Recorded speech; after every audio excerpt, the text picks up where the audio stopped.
July the 14th, Cornfield weeds. Before the invention of herbicides in the 1940s, Londoners would have enjoyed the sight of cornfields covered in scarlet poppies, blue with cornflowers, pink with corncockles, and yellow with corn marigolds, and from a distance all these bright colours mixed. At the edges of fields there were other, smaller, brightly coloured flowers such as pheasant eye, Adonis annua, heartsease, Viola tricolor, scarlet pimpernel, Anagallis arvensis, and the florellins, Kixia species. Nowadays we just tend to see a uniform straw colour, but there are still a few places where some of these old cornfield relics can still be found, especially at the edges of chalky fields in southeast London and North Kent. Poppies, whose seed can remain viable in the soil for over 40 years, still makes the occasion shock appearance en masse. Some of these cornfields are so striking they have made their way into our gardens, but the triple-size corncockle cultivars have none of the impact that drifts of wild ones must have done in the past.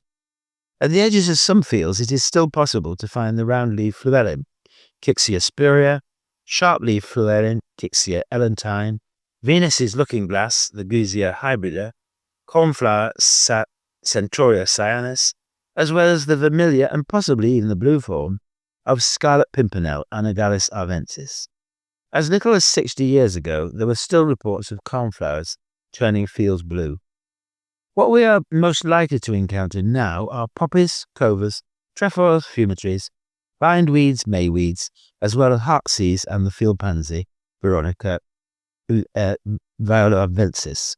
Corn spurry, Spergula arvensis, is still common enough, possibly because its seeds are usually present in commercially sold topsoil. In Roman times, these seeds were eaten much as we eat oats today. Venus's looking-glass gets its unusual name from the gloss on its flat seeds, which were thought reminiscent of Roman mirrors.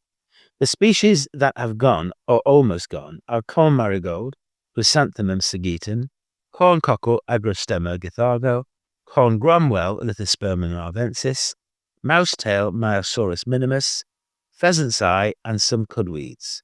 Cudweeds, Philargo species, are small and easily go unnoticed. They can be difficult to tell apart, but include some great rarities. Pheasant's eye is regarded by many as the most beautiful of all these weeds.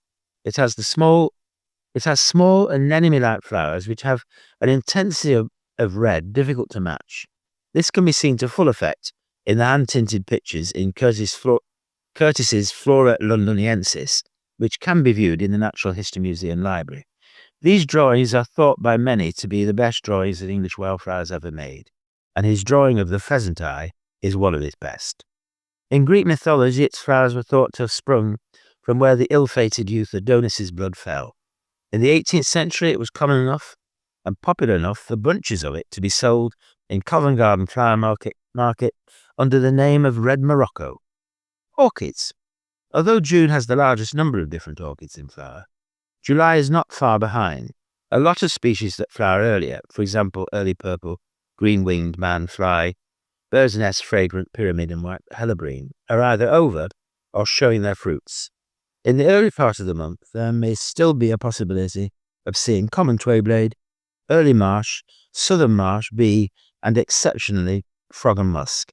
However, the orchids that are most likely to be encountered throughout the month are the common spotted, heath spotted, and the larger helleborines. In fact, some helleborines only come into flower in July. Consequently, this is the best time to look out for our most common helleborine, the broad-leaved helleborine, Epipactis helleborine. It prefers the edges of shady paths in beech woodland along the North Downs. It tends to be local, and even when present, there are never many plants. The much rarer green or pendulous-flowered helleborine, Epipactis phylanthes, likes woods with even more shade, where it seems happy enough to compete with ivy. It is a small, delicate orchid with drooping green flowers which hardly seem to open. It tends to grow alone with as little as 3 or 4 leaves, but may possibly still be found on the extreme edge of London, eastern edge of London. It is also just possible the narrow-lipped helleborine, Epipactis leptokyla, may also still occur.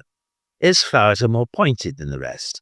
It is similar looking and the same height as the broad-leaved helleborine, but has a tendency to form clumps of several stems and has flowers that hang more. This orchid is very rare and best looked for in the beech and hornbeam woods on the chalk around Down and Titsey. Lastly, the marsh helleborine, Epipactis palustris, is quite different in its preferences. It likes to grow in damp meadows and marsh, but in our area seems to be confined to old chalk pits that have collected a little water. This species is what most people think an orchid should look like. It is tall, impressive, with a wide range of colours, at times looking not unlike a miniature hothouse cymbidium orchid. Wasps are one of its pollinators, and they are said to lose their balance in the flower and end up leaving with pollen glued to their heads.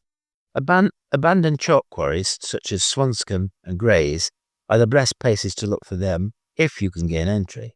Good chalk grassland is still reliable for common twayblades. The orchids can usually be seen on West Kent Golf Course.